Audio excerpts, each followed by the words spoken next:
Hey everyone, welcome to Groups Fun Night. If we haven't met, my name is Jacob and I am so glad that you have gotten together to have some fun tonight. Part of being in a small group is having fun and growing bonds together, and that's why we have nights like this. Tonight we're going to play bigger and better. Here's the way the game works. You're going to start with something small like a paperclip or a pen or maybe a post-it note. And what you're going to do is you have 90 minutes to go and trade that up into the biggest and the best thing that you can possibly get. Now, there's a couple rules to go along with this. Number one, you only have 90 minutes. At the end of 90 minutes, when you set a timer and you start, it is time to stop. That is what you have ended with.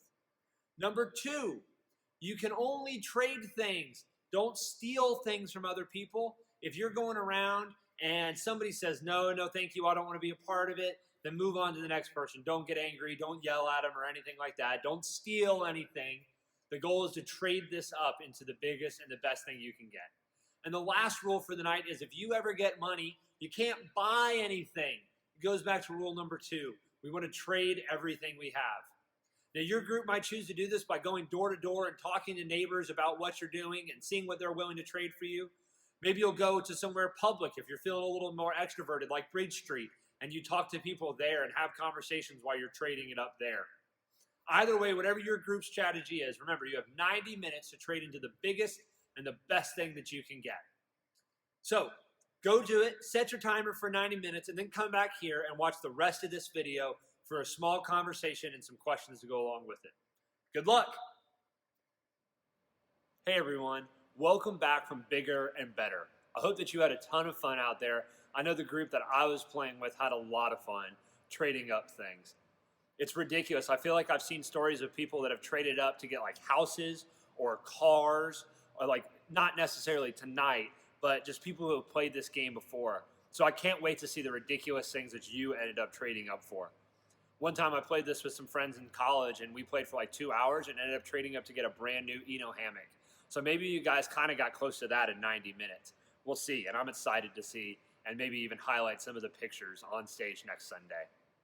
But I want to take a minute and have a conversation about what we just did tonight and how we can relate it a little bit to the book of John that we've been studying. As you know, for the last couple weeks in groups, we've been studying the book of John, and we're going to keep doing that for another week or so. But I want us to think about tonight. When you were going out and having conversations with people, was there ever a moment where it felt a little awkward or uncomfortable, where you maybe didn't want to approach someone or you felt shy in the moment? I know that I saw some of that happen, and I know that it can definitely happen. In our culture today, it's weird to approach strangers and have conversations with them, especially ones they're not ready for. But as we've been studying the book of John, we've been doing it in preparation to go out and have conversations with our friends and with the people around us. And there's going to be times when we're having conversations in faith where it's going to feel a little uncomfortable. A lot like some of those conversations we had tonight probably felt a little uncomfortable. The reason why we've been studying is so that you can be prepared to have those conversations and you feel that you're capable to cut through the awkwardness and keep pointing people towards Jesus. In those conversations, it's not our job to save someone. It's not our job to change someone's mind. That's the Holy Spirit's job. That's Jesus's job.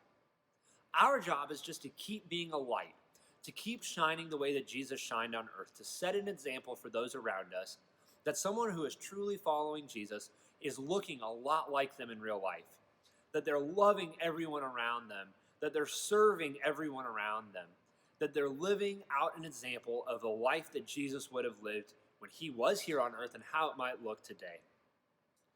We can be those examples. That's our job, is to cut through those awkward moments. So I want you to think about those moments tonight because you did make it through it. You kept playing the game. You kept making trades. And for us, as those conversations that we're going to go into here in a couple weeks about faith, I promise you some awkward moments are going to come, but I want you to remember tonight. I want you to remember getting through those awkward moments so that way you know that you can do that.